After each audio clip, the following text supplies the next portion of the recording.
timed me out. Well, anyway, so I'm watching this anime and this anime, the first part of it was talking about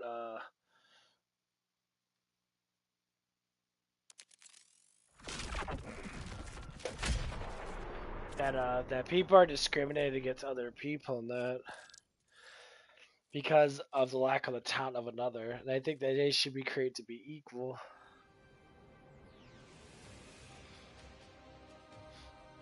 What's up, bro? And like I'm always sitting there like thinking to myself that like life itself is never equal. But life is never fair. Everything has to be built up. I think the people that claim that want life to be fair are people that don't want to actually make life better for themselves. They intentionally want life to be just better for them automatically.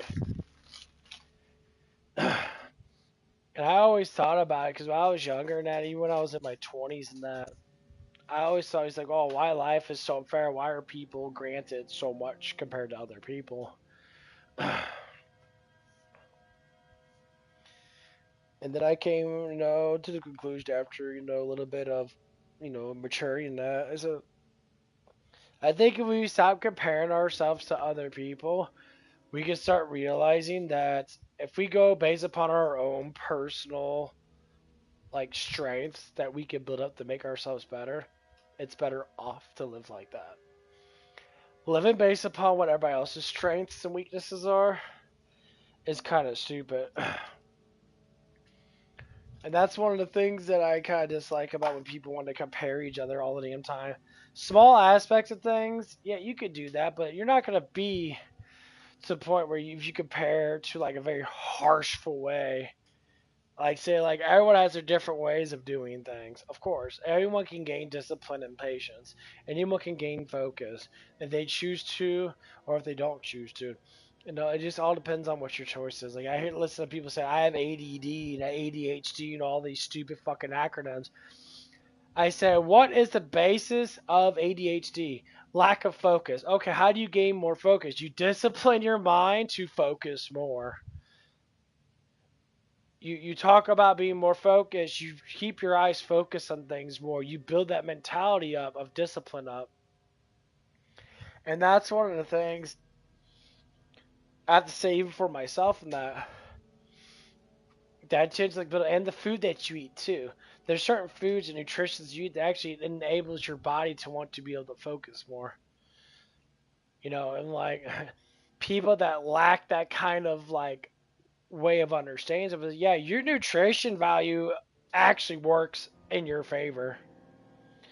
Like when people eat really crappy foods and that, they kind of like, their blood is not as healthy as it needs to be, and their brain's not getting the nutrients that it needs. And the brain doesn't get the nutrients that it needs, just like your muscles and that, they don't grow. That's why taking like vitamins all the time and that, and eating your fruits and vegetables and that, to a certain extent, you need those type of things to be able to function. And this is what I start to notice about a lot of people and that, especially nowadays, people just eat shitty food all day. They eat like just fucking carbs and sugars all day. Their protein levels are very low. And it's kind of a phenomena that people don't eat enough protein. And like it's like you have to regulate so much nutrition throughout the day so you can keep your body at at least somewhat peak performance. But it also comes down to pure discipline. Like I always say, people smoke weed, all that shit, and that cigarettes. They do it for a stress release. And I say, well, why are you stressed out? The number one thing is because they don't know how to deal with something. It's the bulk of the stuff that us as humans deal with is control, control of things. When we lack control of things, we create stuff that makes us impatient. It's like when we lose in a game or lose in an argument or just lose, like focus for a brief moment. That control gets annoyed and we feel weak because of it. Well, the main thing is you are weak.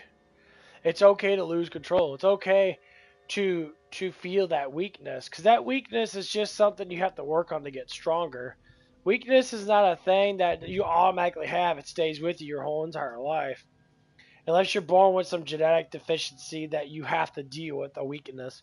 But those people become humble because then they understand, I can't do that, so I have to find another way to do something. And so they learn.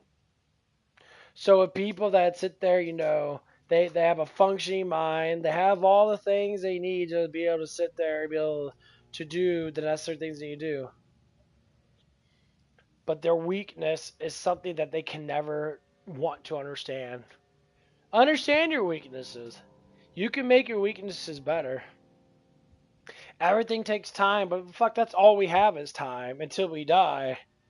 And then, either or, whatever happens with our spirit and that, we truly honestly don't know. We know aspects of where we might go in that, but we truly don't know until we die. So as we're living this life and that, we shouldn't retain to being so fucking ignorant towards ourselves. Accept weakness. Weakness is good. Because if you're gonna be weak at something, you might as well accept it. If you can't accept it, then you'll never grow stronger with it.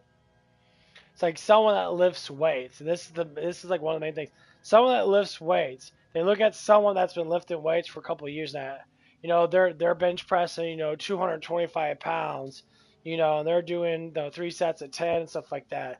And then someone never lifted weights before would sit there and try to do 200 some pounds. They're like, "Wow, I can't do it, but you can." Well, the guy that's strong would say, "Well, I used to be weak just like you."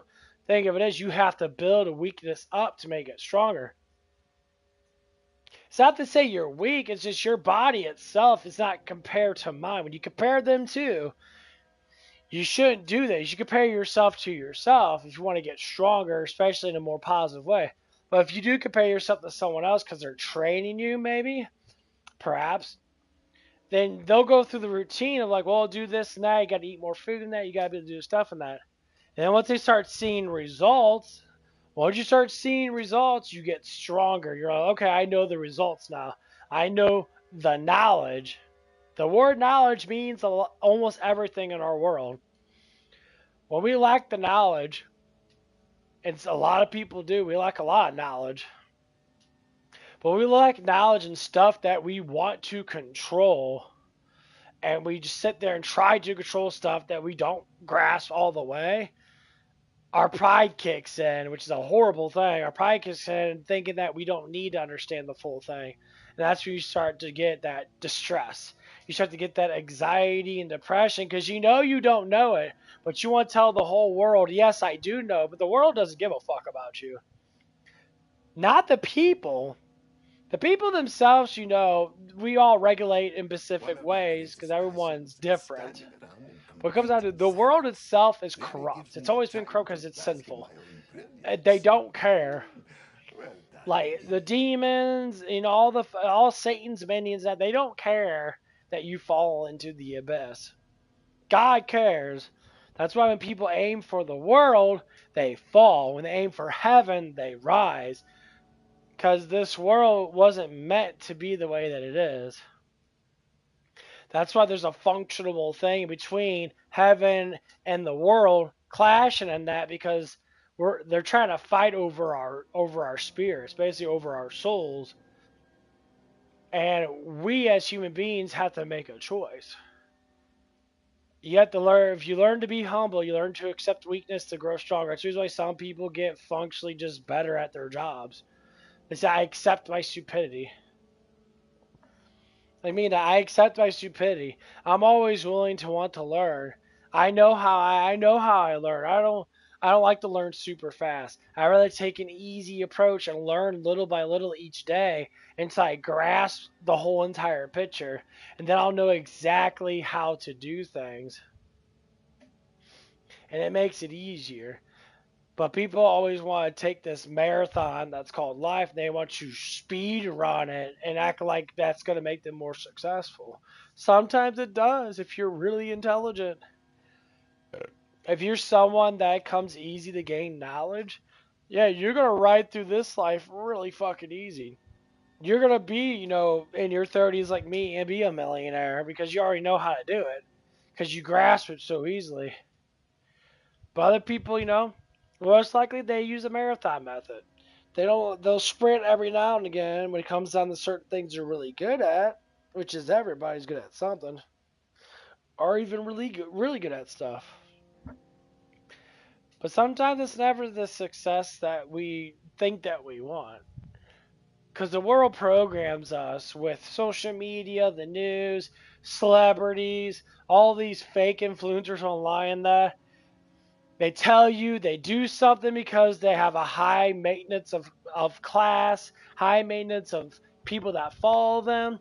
They believe, if I do something, everybody else is going to follow that. That's how when they make up stupid dances, you start seeing everybody do these dumb fucking dances. I said, why do you do these dances? Oh, it's a trend. You know what trend actually means? It means brainwashed. You're being brainwashed by a fucking moron that's stealing all your fucking time that you can be using for yourself to make life better for you.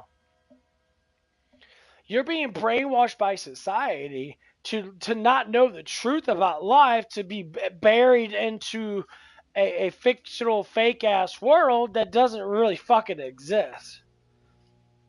Like before the internet, life was purely balance. I despise internet. Internet can be used for good too, yeah. But internet itself it's a very up and down thing. You either rise or you fucking fall very hard in social media, sites and that. So you look at the Reddit users and that. Reddit people are like the biggest complainers in the world. They're the loser ass keyboard warriors that sit there and they bitch all day long, 24/7 about stuff because their emotions engage them to complain because that's how they get attention. Instead of wanting to be successful in a way that fits them only, they want to be like in a group effort because they probably play like MMOs and shit, and they're like the PvP assholes of the MMO, and they all gather together and make fun of people and that. But in real life, the people are sad and depressed. They got anxiety and that, you know, they work jobs that that they might like that, but they're like piece of shit fucking people. That's how you get the wokesters of liberal fucktards. We won't call them that. It's not to do with the political. It's just this is just the people that they are. Woke means Satanist, destructive. They want you to destroy instead of create. They want to complain and bitch and destroy everything because they think they could do better. But when you're destroying something and you're not creating something, which they're not, they're basically just want to destroy everything. Someone has to pick up the Kindle of trying to create while you're trying to destroy. And that's when you get the righteous people that defend against it. And they call them out. They say, you're just a loser. You live in your mom's basement. Whatever they have to say. It doesn't even know it has nothing to do with anything. You just call them a loser. And I say, hey, you're a loser, not. You bitch about all these hot women that don't want to be with you. And all these hot dudes get these hot girls. And that's how you get the simps. You get a bunch of delusional dudes that don't know how to get women because they're not masculine at all. They don't do masculine traits, and they all become simps. I work with them. I worked with these simp guys. I work with, simp women. There's not a lot of simp women, but there's a lot of simp guys. And why I say there's not a lot of simp women is because there's not a lot of, masculine, actually attractive dudes. So if women do simp on guys and that, which they do sometimes, they notice that, and they see someone that's attracted to that. But is it really called simping, or is it just called, you're just attracted and you don't know how to get that person? I've been down that road before. We'll talk about the simp thing right now. Just categorize this shit as it's fucking just lack of knowledge. When you walk through life with attention, you got all your emotions in that. When women or men hit puberty, men get fucking masculine and they stop worried about emotions and they start worried about survival. They start wanting to get shit done, get a job, lift weights, eat your protein, keep yourself healthy and that. Women, on the other hand, they don't change that dramatically, really mentally, because they're not supposed to. There's supposed to be something to desire with beauty and with compassion, and they're supposed to be like the main course of love. That's why we see a masculine man that doesn't talk a lot. He kind of keeps himself in that. He only speaks when he needs to and that type of shit. He's always got the hottest fucking chick. And normally he's always pretty fit. Well, guess what happens? The simp boys, the ugly boys, the fat boys, the boys that don't want to be masculine, they all pity to their emotions. They try to engage with emotions to get a woman. And then you get the asshole guys on social media that say, a fat guy can get a model-like girlfriend. I said the only way a fat guy can get a model-like girlfriend if he has a lot of fucking money, but I bet you 100% that woman's not sleeping with that dude. That woman's literally going to make up an excuse to fuck someone that's way fucking hotter and just use him as a sponge. But emotionally, he thinks that he has her. But in reality, he doesn't. And I go this from actual experience because, hold on.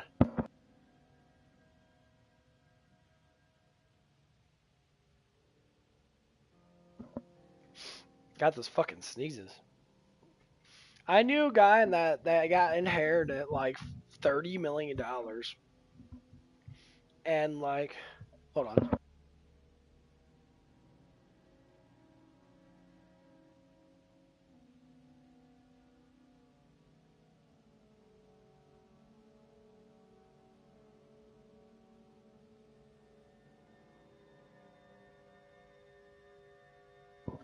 Well, so I knew a dude that got inherited like 30 something million dollars that he talked about with me. He was a friend of a friend. And I met him like 5 years later. I sat down with him at the mall and I'm like, oh, hey, what's up? He's like, oh, hey. I was like, how's life doing that being rich and that? He's like, it's not bad up front.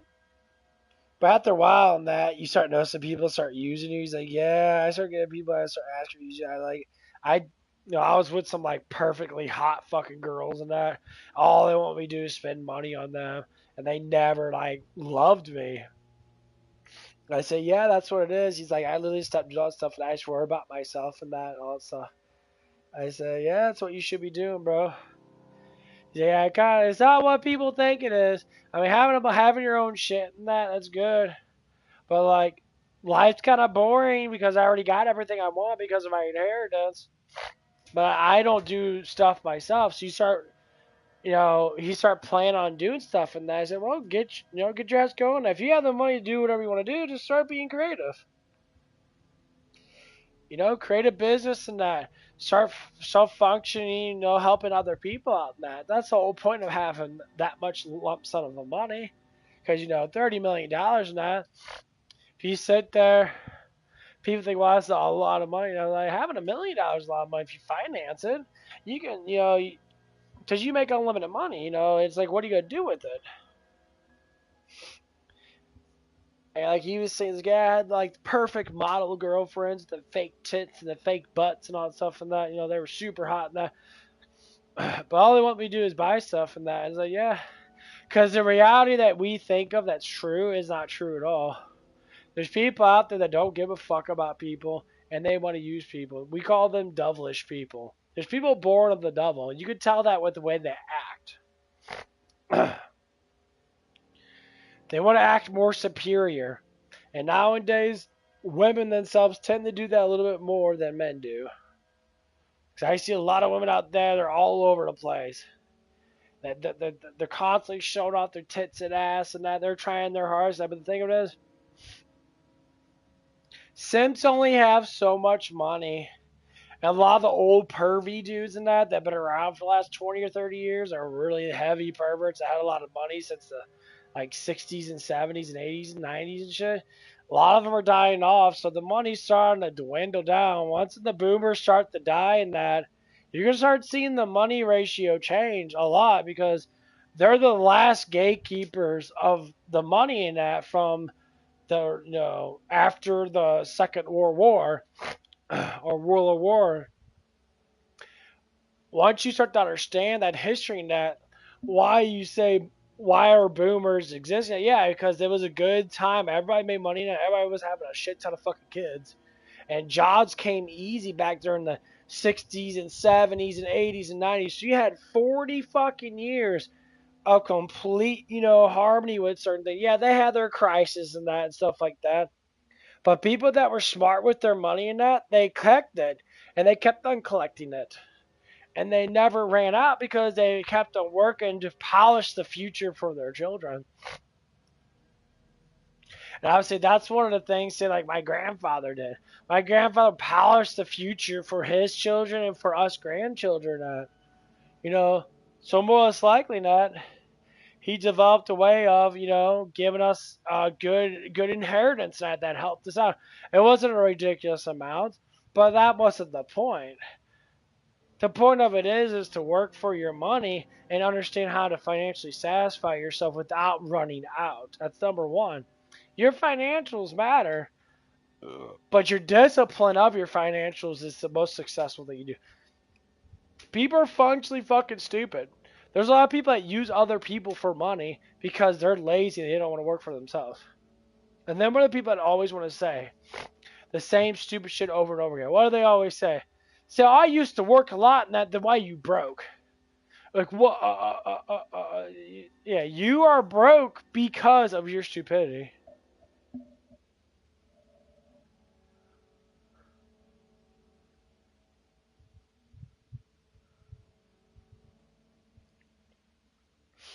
That's where a lot of it comes from. You're broke because you're stupidity in that.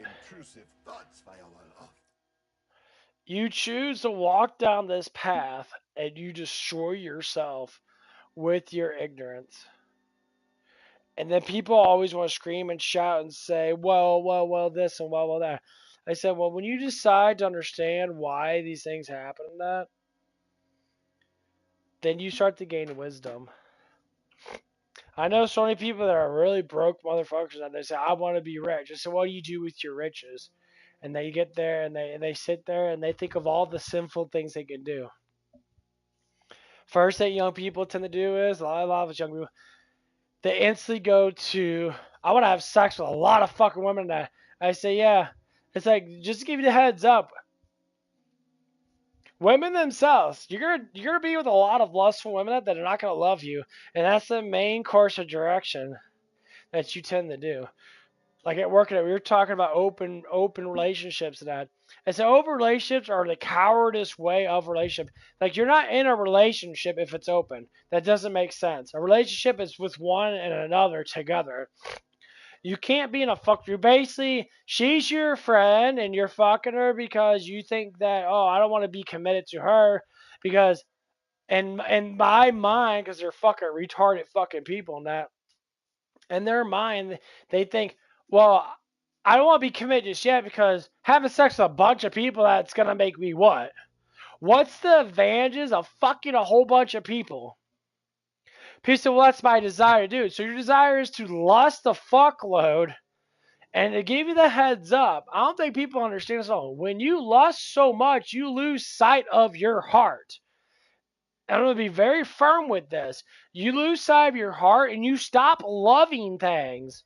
When you start condemning your heart into fucking hell, which is where it's going to go if you keep on doing this shit, you will lose love, which means you lose God. When you lose God, your life fucking ends. You don't have anywhere to go. You start to lose hope in life. You start to want to kill yourself and start doing massive amount of drugs. You want to picture that it's this happiness because you see it on TV. You see it on social media. These people getting all these hot bitches. And dude, most of those women are just paid for. They're not actually having sex with these women. They're being paid to be interactive with them. Social media is a massive fucking poison. And seeing young generation of kids that don't want to fucking work. They want to be on their fucking, where they want to be. They want to sit there and be on their phones all day and live in a world that doesn't exist. You're not going to make that much money off TikTok making videos. I'm sorry. There's hundreds of thousands of people doing that shit. You're not going to make that much money streaming that because you have to have money to be able to create that money. These people fucking lie to you. Yes, you can get part of a trend. You might make some videos that are good in that, but the practice of it is very tedious. You don't make money up front with any of these things. It takes months to be able to do it, and sometimes it takes the whole fucking year. You know, a lot of people don't understand that you have to put money into a business for it to work. Sometimes you strike gold, but that strike gold is very far and you gotta hit it when it's hot. I say like when YouTube came on that, when people started putting videos out, a lot of people hit that shit when it was hot. They started loading up videos and that before YouTube even was regulated. And they start noticing that people stopped watching channels. They stopped watching cable as much because they were on YouTube more. And the ad revenue people are noticing that they're starting to see less and less views, which means they're not entertaining people anymore. They're getting entertained by actual fucking people that want to make actual stuff. So these ad revenues say, well, this YouTube thing, these corporate people are not stupid. Like this YouTube thing's getting a lot of views and that, and I notice our ratings are going down. And I go, so they look into it, it's like, oh, these guys are actually pretty entertaining. It's like, okay, how can we buy this? And they pressure the people that started YouTube, and then they pressure them enough to give this and that. You know, we'll give you a whole bunch of money in that, and then they grew YouTube. Now YouTube's this fucking gigantic site. There's people that are making like millions and millions of dollars all over the place. It's become now a form of entertainment, but you're giving it to actual creators that make sense. But the word YouTube is for people, the middle class people that don't have a functioning like way to make a huge amount of money up front because they're not born into money like most people tend to be in the higher up of society. They have to start from the ground up. And so we start regulating that stuff and that. And then corporate starts coming in. The elitists start coming in. And they press their little buttons and shit and that they start to create this like cloud atmosphere to start doing shit and that. And guess what happens? Anytime anything happens that doesn't go their way, they just press a fucking button, and then all the things start banning people and getting rid of people and that because they understand it's like, well, we don't want it to turn this way. If they got a big ass audience, they're gonna have to obey us, or they just don't talk about it. Here's what happens when people talk about God and that. There's plenty of sites that talk about Jesus and that. A lot of them are non-profit. Their whole entire channel gets they lose all their fucking motivation to make money. Their all monetization goes to zero because people themselves, as the corporate, don't want anyone to know about God. Yeah, because you guys are all satanic motherfuckers. You're all satanic. God is king. Jesus is king. It doesn't matter what anybody says. You know, people that want to regulate these certain kinds of things and push these narratives, and I hear it all the time.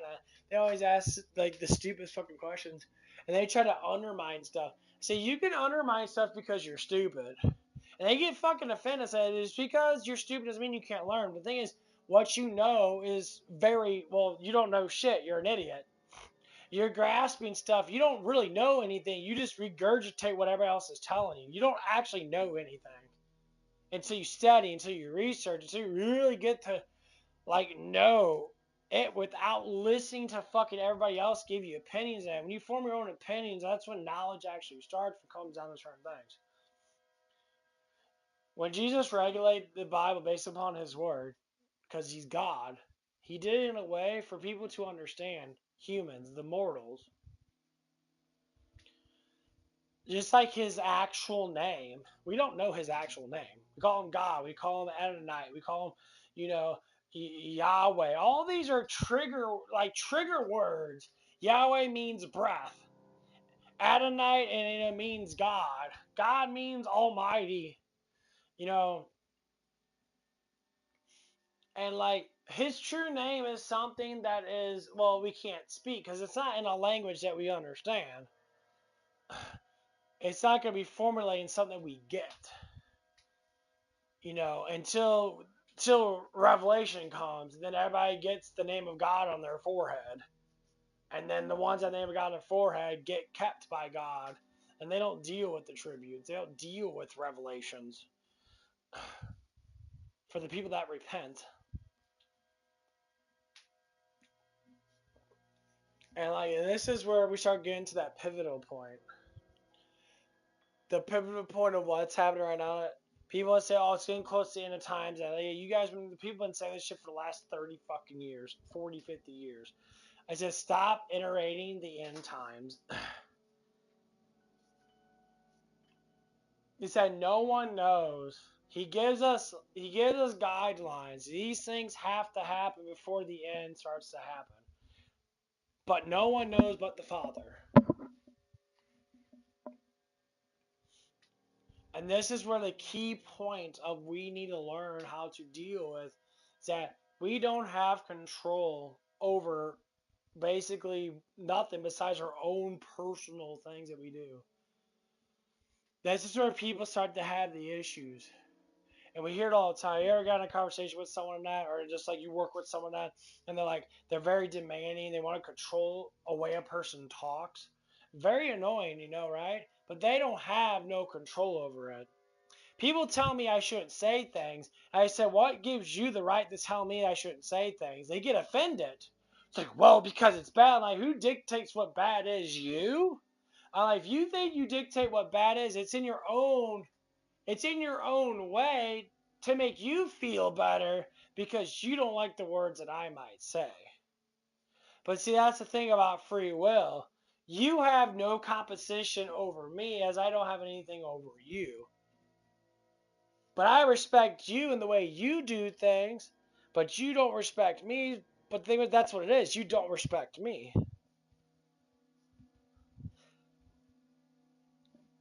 Because one of the ladies I work with in that, she's like that 100%. Every once in a while, she'll say stuff that doesn't make any sense.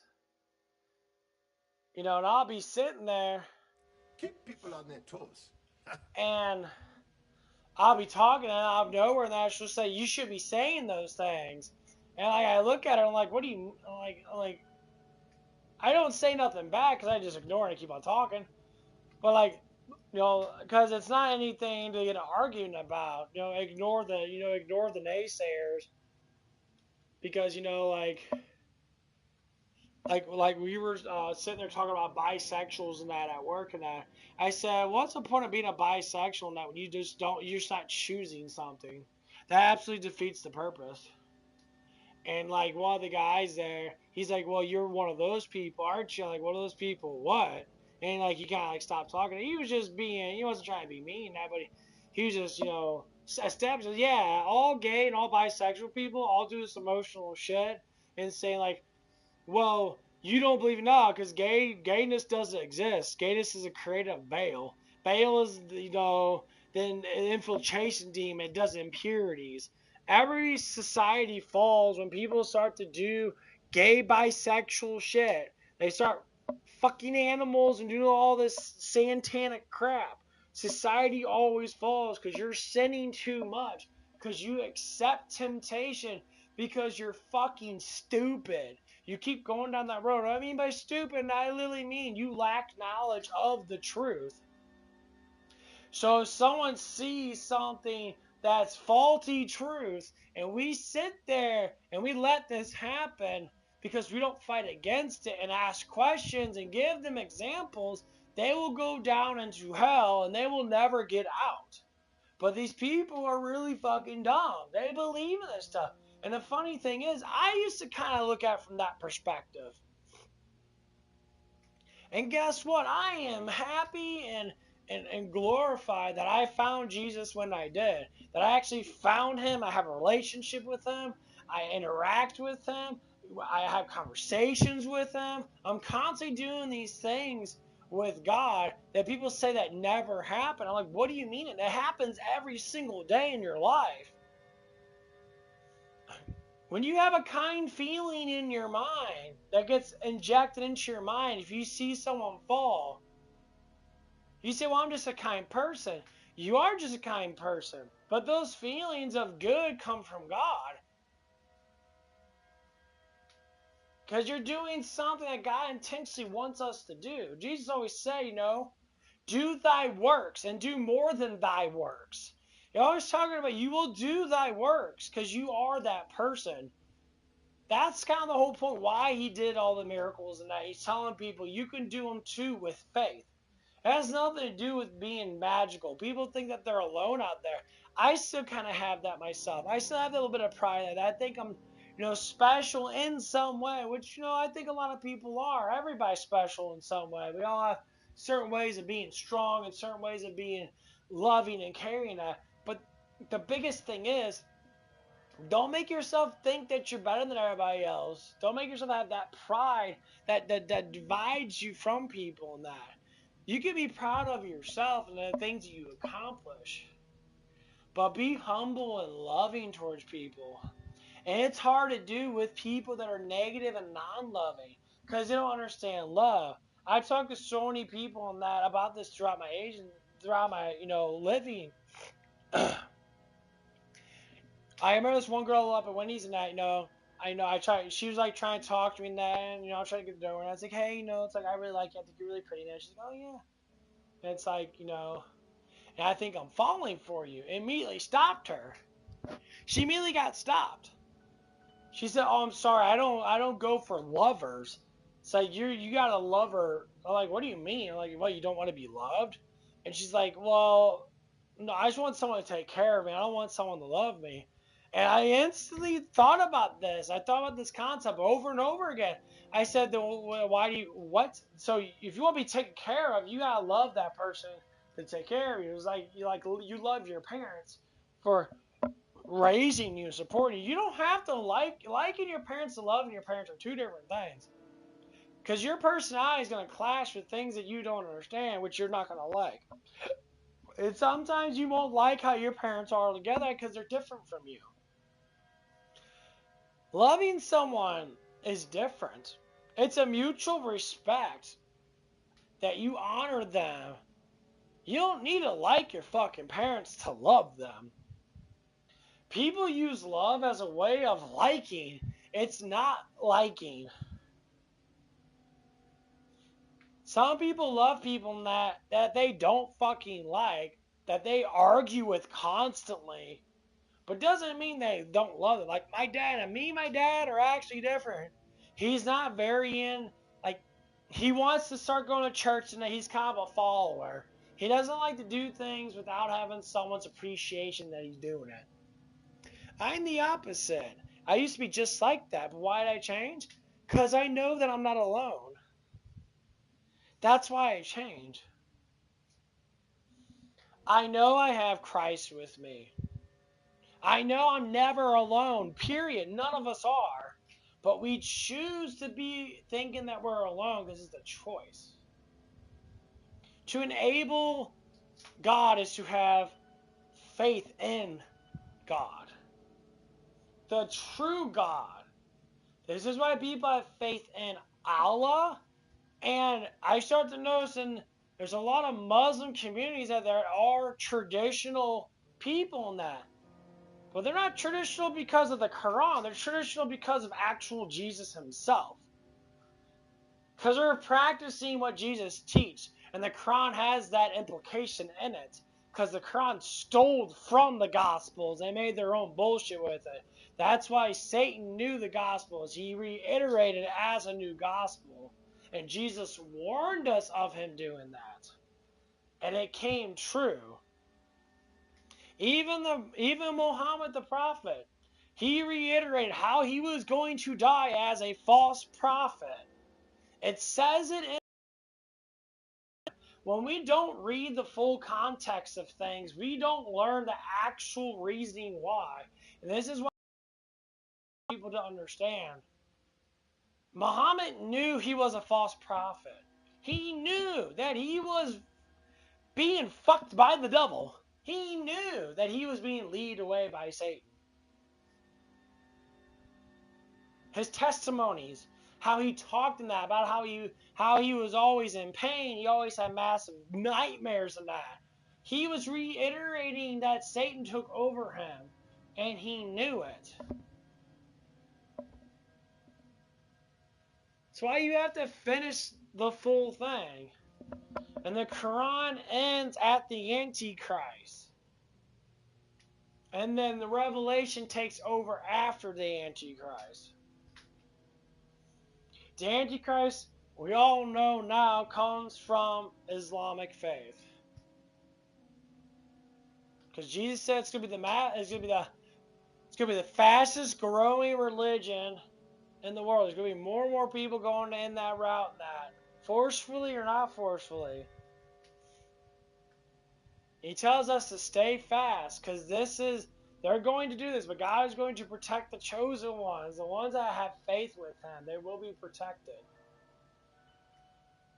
And before Jerusalem falls, for the last time, God will intervene. And then Revelation starts. The tributes will be all there, and everything's going to start. And the people that sit there and have the mark of the beast on their foreheads, the ones that get brainwashed by these elitist Satanist bastards, you fall down that path that you will be going to hell. And people that are massively prideful will never accept God for who God is. And they do that today. You can have questions about God, but people literally don't accept God for what it is. I say to myself, I firmly believe all the religions are all satanic. Jesus has always been the key, period. People can argue about it. I don't give a shit what your Quran says or what your mockery of the Bible is. That doesn't mean shit. There's nothing to prove. My faith is my own personal faith with Him. It has nothing to do if someone comes on and says some gibberish bullshit from Mark or from John and tried to indicate that, Jesus wasn't God, but there's so many indications that Jesus said He was God. And people want to iterate a bunch of bullshit. That doesn't matter to me. What functionally matters to me is I have my faith with Him. So I don't give a fuck what everybody thinks. If you don't want to hear, then don't hear. Then you won't hear. If you don't want to see, then you're not going to see. Then you're not going to fucking see.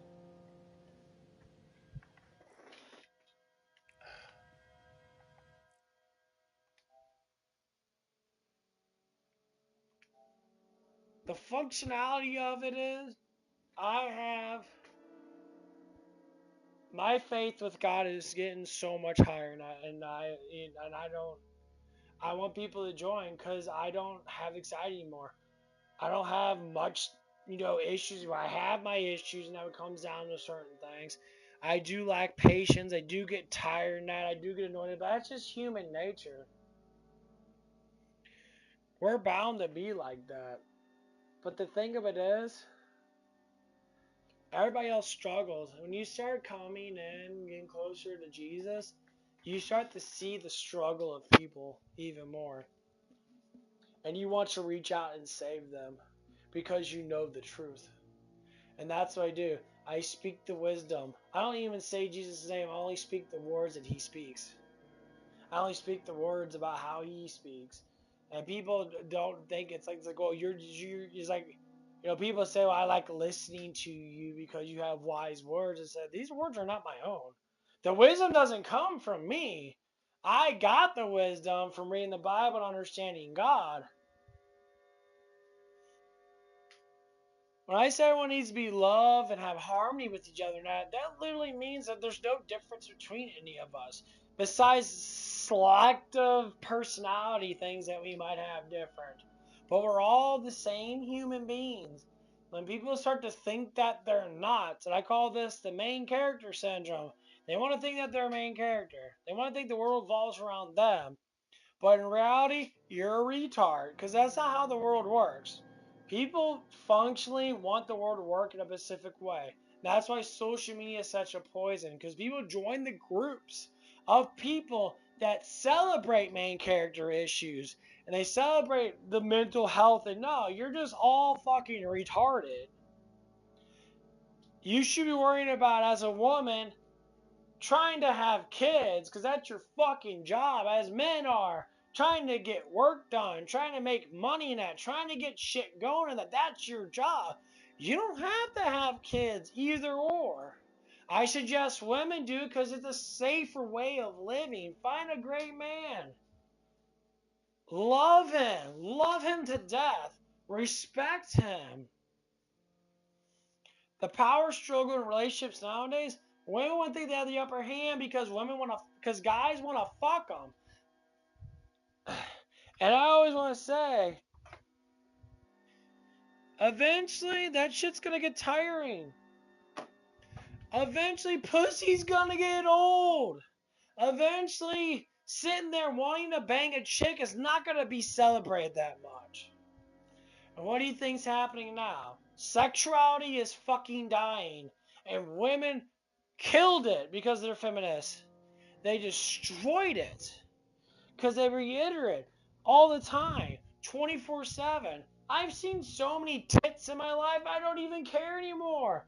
Yeah, they're attractive, but it doesn't retain to me as sexual as much. Because I don't fucking care. My ex was super fucking hot with a big, huge fucking ass. Every other guy would have fucked the shit out of her. But I was just like, yeah, it's nice, but there's nothing there. There was no compassion. There was no romance. All the things that we lost, we immediately go right to third base. We want to fuck instead of going through the first and second base. We want to go through all these fucking things. And I get it. Because these women are broken or these men are broken. I say to you, take your broke ass and just stay broken. It's up to you to come to Jesus, not for me to guide you, because I don't have any power to guide fucking nobody. Nobody that follows Christ has much power. We try our best, but we don't have the power to do it. We can plant the seed, but they have to be the one to make it grow. We can't do anything because it's not in our power to do it. We can pray. I pray for my ex to find happiness. I wish that she could have been conformed to me. Our relationship was great until she fell into lust again. She got upset because we didn't fuck as much as she wanted to. I said, but we're hanging out. We're starting to love each other. Immediately, I don't want love because I already had love. I'm like, then why are you in a relationship with me? Pause. And then start formulating ideas of saying, well, I just want you to come over and pleasure me. I said, well, pleasurement's not just sexual because you want a dopamine rush because you have a sad life. You have a sad life, and that's sad that you have to think like that. But the truth be told, that's exactly what it is. It's a sad life. You live that sort of life. You dig your own grave. I have to say is, I don't want to live in anxiety anymore. Prayers actually work. But the first thing to do with pray, you have to get rid of pride. Pride has to be your thing. You have to ask for to get rid of. You ask for mercy. And mercy to a strong, proud-headed person, they never want to ask for mercy because they don't believe that they're weak. But when you're a weak person, you're the first one that complains, has mass anxiety over certain things. But the truth is, Jesus has already been there. Jesus already told us. Heavy burden, people with anxiety, people with depression. He says in the Bible now, he says, give it all to me, for that I am the blood that purifies you. If you give all that to me, because Jesus knows exactly how it works because he created us. He created everything. He knows exactly how us humans actually are. Demons know it too, but God knows us better. He knows exactly how to heal us. That's why he said, he talked about to his disciples about faith. He said, if you have faith of a mustard seed, you can tell the mountain to move over, and the mountain will move over. God will implicate that for us. God gives us power when we have faith.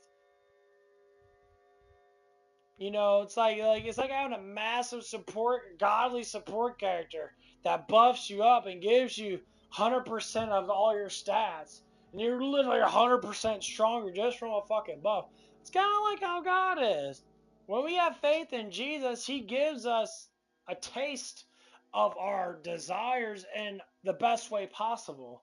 Complete harmony and happiness. But this world is not the happiness that we deserve. Our world is upstairs in heaven with Him. Despite the fact that, the earth and heaven will be renewed, and there will be a new earth and new heaven together, is what Revelations talks about.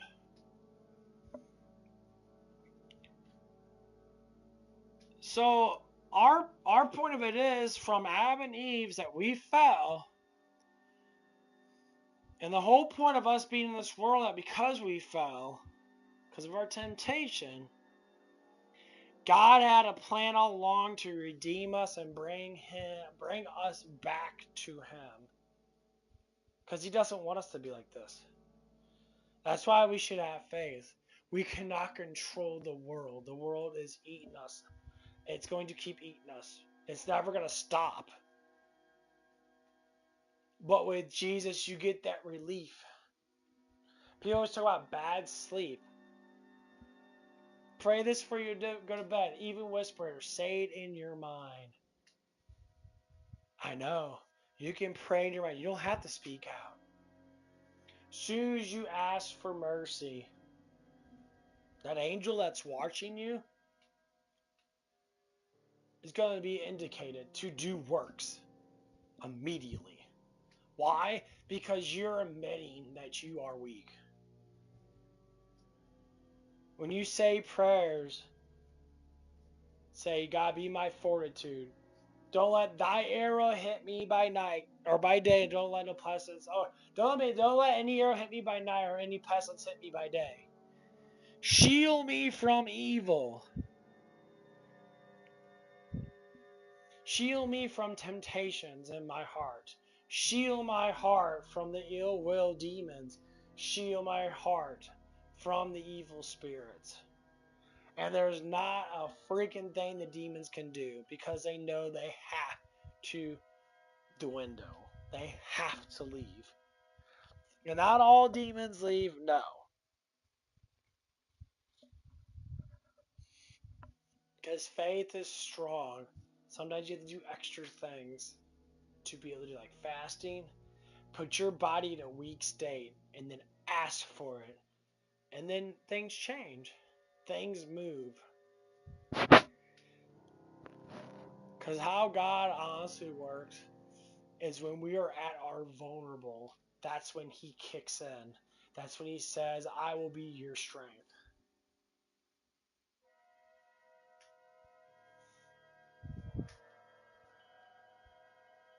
That's why He gives us the little detail. Eat until you're full, but don't eat too much to become a glutton. That's why He designed our flesh to be a specific way. Why we can only eat so much food before we get a hormone that says stop eating. But some people can eat past that hormone because they think they have to. The thing of it is, you get full way before. People only have to eat maybe like 1,500 calories a day at most, maybe 2,000. But the problem of it is, we eat too much food. We amplify our food eating to like 3,000 to 4,000 calories a day. It's too much. That's how you get fat. That's why I've always been pudgy. That's why I'm trying to teach myself a healthy habit. It all came from God. It didn't come from the health institutes, all these gym goers and that, bodybuilders and models and that. All that stuff came from Christ. Christ literally told us how our bodies work. He gave us the instructions. If you feel full, then you're full. Don't eat. When your stomach gets hungry and it growls, then eat. But some people eat because of boredom. Until your stomach growls, then you should eat. But if your stomach doesn't growl, then you should not eat. You can have the pleasures of drinking water and stuff like that. Drink when you're thirsty and eat when you're hungry. That's the basics of it. Your body will regulate. Of course, certain foods that you eat. Make sure you eat a full course. Eat a lot of fruits in that. A lot of fruits. Fruits are really good for you. Eat your proteins in that. So back in the old day, people eat a lot of bread. People say carbs are bad for you. I said, well, bread's only good because it fills you up. It keeps you full. It stabilizes you because yeast rises with bread and it stabilizes your stomach. That's why people eat a lot of bread back then. You know, back then they eat a lot of grapes, a lot of berries and that. They had all this nutrition like fruit stuff in that. And they did have like lamb and a lot of fish in that. But that's what it is.